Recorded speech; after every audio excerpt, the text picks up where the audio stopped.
Terus jarene she is very brave. Padahal tengeriku tidak diceritakan bahwa ibunya ingin mendapatkan seorang anak. Kemudian berdoa didengar oleh seorang giant.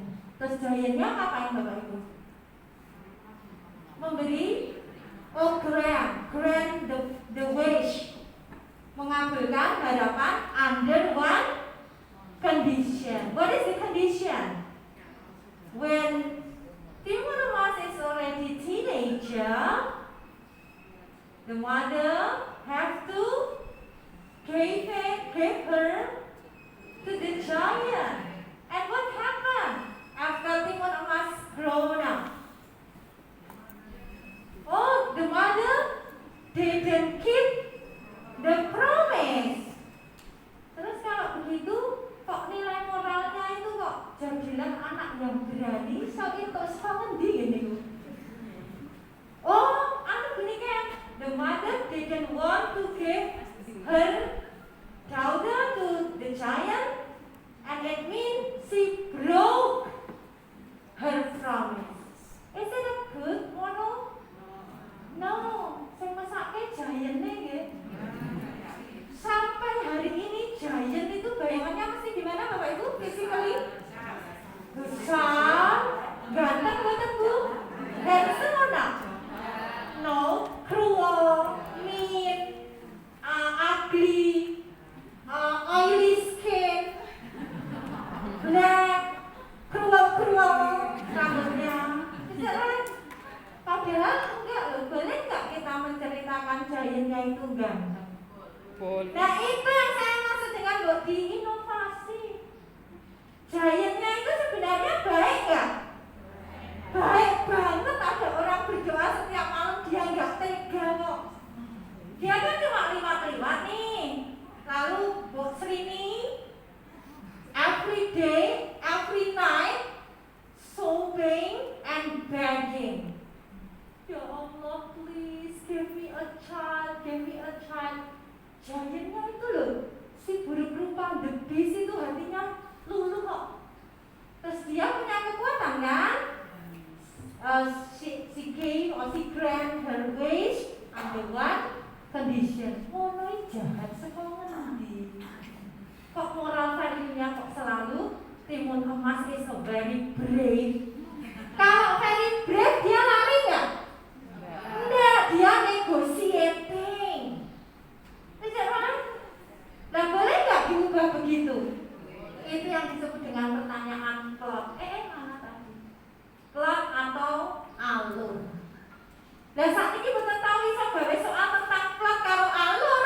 Oleh download naratif plot brush precisely the same. Tidak adapted toh? Iya, taken sak grammar yang salah itu. Ya, dulu saya begitu, makanya wasis sering ngomong pergane pengalaman pribadi. Alhamdulillah Pak Pulau insan. Wah, mungkin pesan-pesan itu apa? Jadi kata kuncinya satu, saya ulang lagi. Please Bapak Ibu, we are going to measure reading skills of our students, not their general knowledge. Mesake sing wong tuane ra tau ndongeng. Ora ngerti kok ten moro-moro, ora tau masak kok moro-moro ditakoni. What will probably happen if we fry the mixture more than 5 minutes? Kunci jawabannya it will be burned. Artine gosong. Nek ra kuwi ora entuk, kuwi kudu. Ini kuncinya harus ini kalau muridnya tanya, "Mam, lah kenapa ya kok ini kok jawabannya ini?" Yes, pokoknya itu terjadi karena kita lupa, kita tidak mengukur kemampuan membaca. Ya Bapak Ibu, harus pula kembali ke jalan yang benar. Setiap memilih soal, ini sudah nggak sempat bikin soal, sudah dibuatkan oleh beberapa teman, nanti di-share. Teman-temannya Bapak Ibu dari Bantul, MTS ada, SMP ada, sudah berlatih di Kerta Kencana, sudah dapat banyak soalnya, nanti dibantu untuk dicermati, nggak usah bikin dulu, nanti nggak usah temu-temu bikin, lihat jeng AS meja mengkarek 3 minggu, mungkin dengan tek kebalik nek gawe, belum tidak dilatihke. Maka tekniknya select the right or standardized test item. Saya sudah melompat ke strategi. Strateginya adalah mulai besok, besok libur, mulai Senin, milih soalnya boten mung pasrah. Dan ini ontene niki hari ini yang DLD niki bunikan yang enggak, jangan langsung begitu. Dipilih dulu nanti yang sesuai dengan isi. Isinya mana? Oh, nanti diberikan. Sesuai isi. Tagnya yang boten niku rasa se. Dilelang kok stoknya rano. Berarti cari. Setelah ketemu teksnya benar nggak ya? Dilihat. Ini menanyakan topik, ini menanyakan tujuan. Itu diidentifikasi dulu. Kemudian setelah itu nanti Bapak Ibu melihat ini nanti benar nggak ya kuncinya ini itu ada supporting ID-nya itu hubungannya dengan kompetensi yang diuji. Jadi kompetensi yang diuji itu dia hanya anak itu akan dilihat apakah dia mampu mengidentifikasi, mampu menerapkan, mampu membandingkan atau mampu menafsirkan apanya yang diidentifikasi. Apanya Bapak Ibu? Teksnya yang diidentifikasi apa? Aduh, senyum-senyum. Oh, yang diidentifikasi apa? Kalau dari harus ya betul harusnya tadi kalau enggak, kalau bunga-bunga dengan tidak. Saya tak menyesuaikan fungsi sosial, struktur teks, unsur kebahasaan. Alhamdulillah. Jadi yang diidentifikasi fungsi sosial, bukan teksnya. Loh kok iso?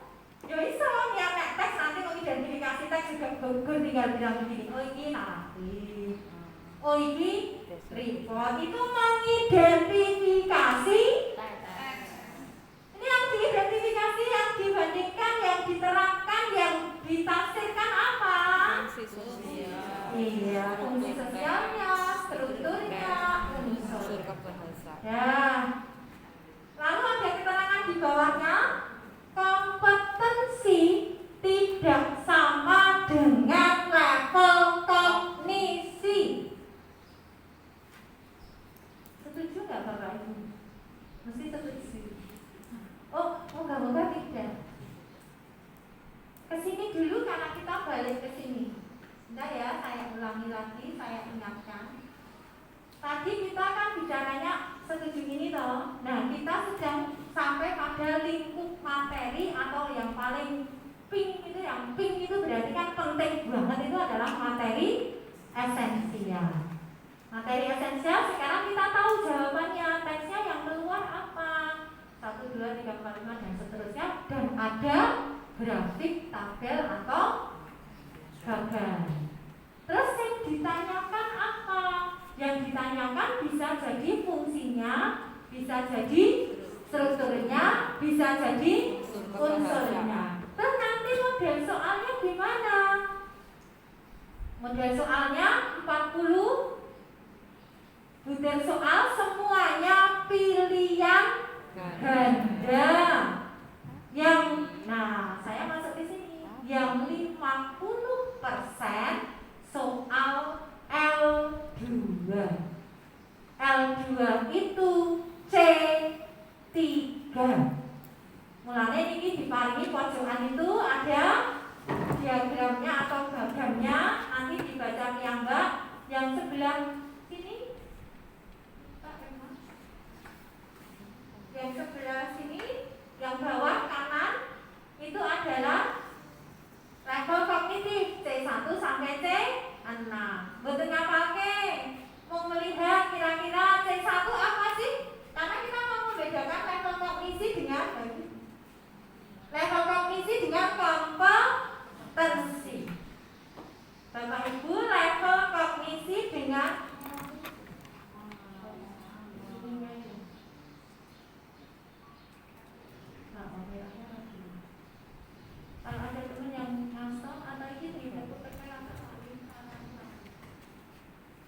yang sebelah yang dulu disebut taksonomi Bloom terus direvisi Anderson. Monggo mengingat lagi C1 itu dia bukan kompetensi ya, level berpikir itu, level kognitif itu adalah proses berpikir. Yang pertama proses berpikir yang paling rendah adalah dalam bahasa Jawa hafalan. Berarti kemampuannya kemampuan apa? Ya kemampuan mengingat. Itu level kognisi, itu C1.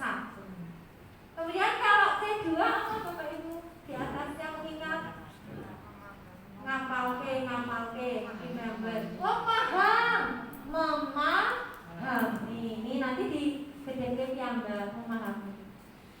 Level ketiga atau C3 adalah menerapkan. Setelah paham, terus diterapkan dalam ilmu pengetahuannya itu tadi. Nanti kita akan bicara ini di dalam teks ya, tapi kita kesini dulu sebentar saja. Lalu C4-nya adalah menganalisa. C5-nya mengevaluasi. C6-nya mencipta. Nah, karena ada kata create ini loh, saya takut sekali nanti Bapak Ibu pemahamannya mencipta teks.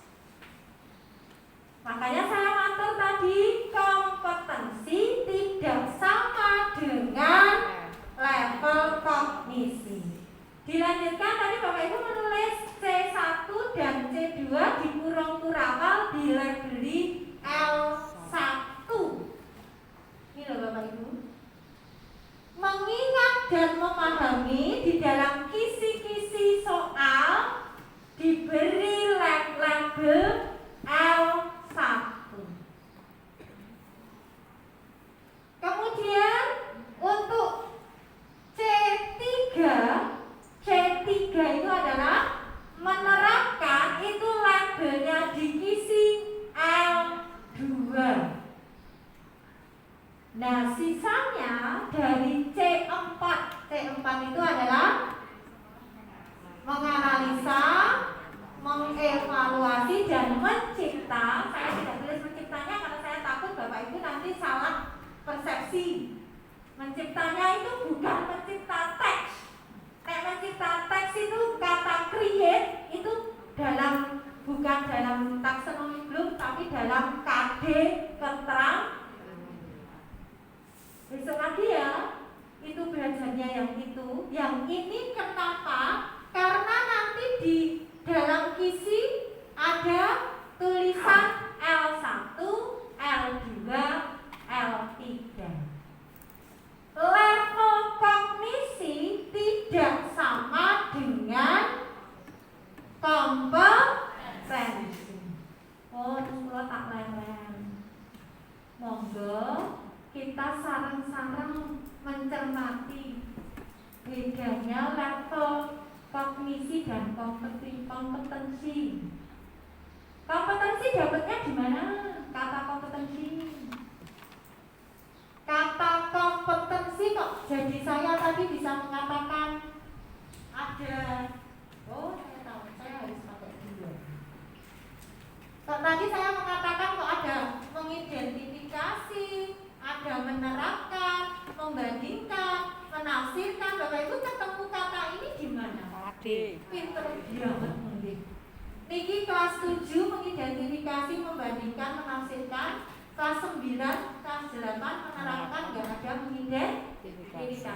Di kompetensi pengetahuan.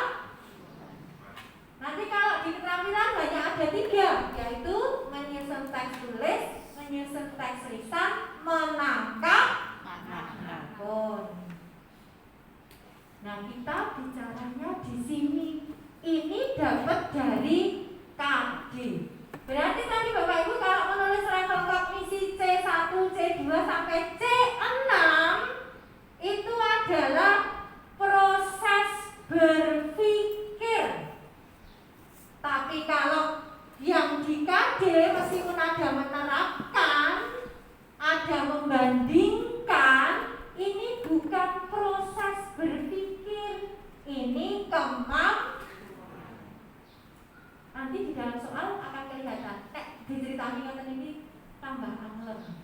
Ya. Dan kita menuju ke level slide terakhir aja deh. Bapak Ibu, materi esensial sudah ya? Ini jenis teksnya yang akan diuji ini. Bentuk soalnya nanti ini sudah ya? Karena ada L1, L2, L3, maka pertanyaan berikutnya pasti ini. Nah, level kognitif soal itu yang gimana? Strategi mengajarnya siap untuk sukses ASPD itu bagaimana? Ini terjawab dengan baik siswa, apalagi gurunya harus paham proses berpikir dalam menentukan jawaban yang tepat. Saya selesai saya sudah. Beneran? Tak ulangi sekali lagi. Kan udah tahu bentuk soalnya toh. Bapak Ibu besok soalnya berapa? 40. Terdiri dari bentuk soalnya seperti apa? Pilihan ganda kompleks dan pilihan ganda biasa. Kemudian nanti persentase soalnya bagaimana? Persentase soalnya 30. Bapak Ibu tidak lihat? Oh enggak Pak, sudah ya Pak. Saya di tengah jalan. Glad to see you Pak. Always admiring you. Nah, Bapak Ibu, yang saya ingin tekankan adalah kita tidak berhenti pada mengetahui isi dan jenis soalnya. Yang paling penting, bagaimana kita bisa membantu anak kalau soalnya semacam itu yang akan keluar, terus cara mengerjakannya itu gimana? Jadi kita tidak berhenti dengan ditanya anak, oke nak, nomor 1 jawabannya apa? Moral value-nya C kan? Kok C kenapa? Ada teman yang lain mengatakan tidak, B. Nah terjadilah pertengkaran. Nah itu gurunya harus bisa ikut bersengkar. Ribut kok malah ikut bertengkar. Bisa ikut menyelesaikan